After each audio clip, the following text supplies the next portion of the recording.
All right, here we are at the next translation from stage 18 of Cambridge Latin, Pro Taberna Clementis 1. So, Clemens in templo Dei isidis cum ceteris isiacis saipe cenebat. And this means Clemens always was dining in the temple of the goddess Isis with the other followers of Isis. All right, fairly simple grammar there. Quondam ubi a templo in cocinaverat domum redibat amicum conspexit accorentum. So that means one day when he was returning home from the temple in which he had been dining, he saw a friend running. You can add towards him, or friend running up. That's a little bit more complex. So we have two things. So the main clause is he saw a friend running up. Now, the friend is being modified by acrentum, which is an adjective, but it's that type of adjective that I've been talking about. It's a participle. Specifically, this is called a present active participle because the friend is doing an action, and that is the action of koro, running, and then ad koro. Remember, know your prepositions, and you'll know all these compound verbs. So running up to him. So he saw a friend running up to him. And when did he do this? He saw it in this temporal clause, ubi, when redibat, he was returning. Where was he returning to? Domum, home. Where was he returning from? A templo, from the temple. And what about the temple? Let's describe that temple a little bit more. The temple in quo, in which canaverat, pluperfect verb, he had dined. Okay. Also, notice that he dined there before he was walking, or before he saw. So the use of the tenses there is very good. Taberna ardet, taberna tua ardet clamavit amicus. So the shop is burning. Your shop is burning, exclaimed the friend. Tabernam tuam deripunt Eutychus et latrones. So Eutychus and the robbers are ransacking your shop. Tuum is, of course, possessive pronoun. Eos vidi valvas evelentes vitrum fragentes a tabernam incedentes. Okay, so these are highlighted, not highlighted, but rather boldface here because I want to give you the same sense that these are verbal adjectives. So I saw them ripping off the doors, breaking glass, and burning the shop. So I saw is the main verb. What did you see? Eos, those guys from id. Again, referring directly back to the ones, the electrons that we just mentioned. And what are they doing? So they are the guys who are ripping, breaking, and burning. So these three adjectives are actually modifying Eos. And what are they ripping? They're ripping the doors. What are they breaking? They're breaking the glass. And what are they burning? They're burning the shop. This is why these are verbal adjectives, participles are, because they're modifying a noun, well, in this case, a demonstrative pronoun, eos, but because they're verbs, they're also taking objects. So they're breaking the doors, ripping the doors, breaking the glass, and burning the shop. Now, on top of that, this is happening. So these are verbal because they actually have tense to them as well. They're doing this right now, which is why these are present active participles, just like accurentum. So they are burning, breaking, and ripping.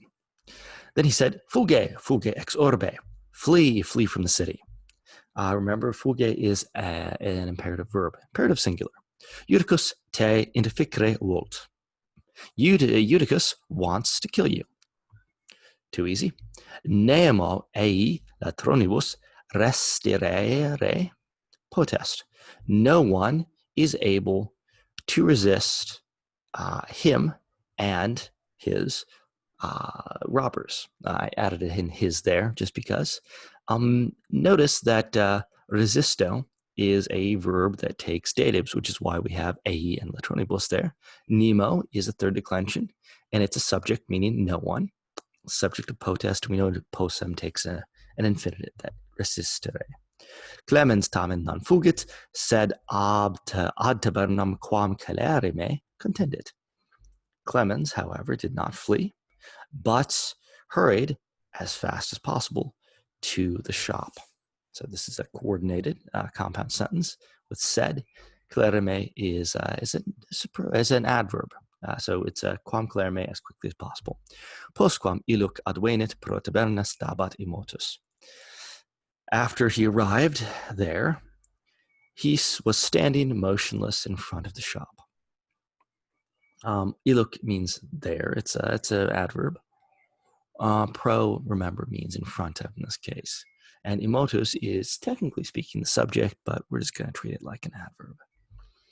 Valvas e valsas tabernam de reptum vidit. He saw the shop having been destroyed and the doors having been ripped off. Now this is the exact same thing. So valvas evalentes. This is if they're evalentes, they are ripping off the doors. These are the doors, and their doors having been ripped off. So the evalvas is modifying the doors this time.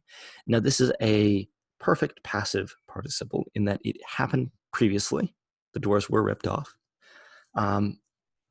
It is passive in that it has happened to the thing that it is modifying. So the doors had been ripped off. It's not that the doors were ripping something off.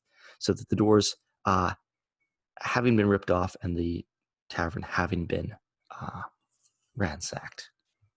So you can just translate this as he saw the broken off doors and the ransacked shop. Eutychus extra tabernum cum latronibus Aegyptii stabant redebatqua. So Eutychus was standing outside the shop with the Egyptian robbers, and he was laughing. Okay. Pretty simple grammar there. Eutychus, kakinans, minde culturcissime, inquit, non de te de haquia monui. So, Eutychus, kakinans. Kakinans is another present active participle. So Eutychus laughing, said, and it means literally my sweet, probably my dear fellow is the closest thing that we're going to get. It's a superlative adjective in the vocative. Nane is introducing a question that expects a yes answer, surely. So, my dear friend, surely I warned you about this street. So, monoi is perfect tense verb, use the direct object, and about this street is prepositional phrase. Non amicos habes quos vocare potes. Surely you have friends which you are able to call. Again, expecting a yes answer. You have direct object, friends, and then relative clause, friends which you are able to call. Potest takes an complementary infinitive. Cor absunt. Why are they not here? Fortasse sapientores sunt quanto. Perhaps, fortasse, they are sapientores, wiser, quam tu, than you. Perhaps they are wiser than you. Again, quam is introducing that comparison because of the comparative adjective sapientore. It's sapientiores. Clemens, cum summa tranquillitate, ei responded absut amici, sed Dei me servare potest. Dei omnes scelestos. And then that last verb is a little bit, what is it called? Obscured. So I'm trying to read it. I think I've got my book here also, so I'll be able to. Yes, Dei homines scelestos ponere solent. There we go. Just needed that to the little bottom there to go away. So, and that means, but Clemens responded to him with the highest tranquility, with the greatest calmness. Now, this is an ablative of manner here. Ae is a dative indirect object. The friends, my friends, amici, absunt, are away, but Dei possunt, the gods, are able, sorvare, to protect me. Accused of direct object. The gods are able to protect me. The gods are accustomed to punish wicked humans. So dei solunt, the gods are accustomed, puniri, to punish scelestes homines, or wicked humans. All right, that's the end right there. I will see you in the last translation for stage 18.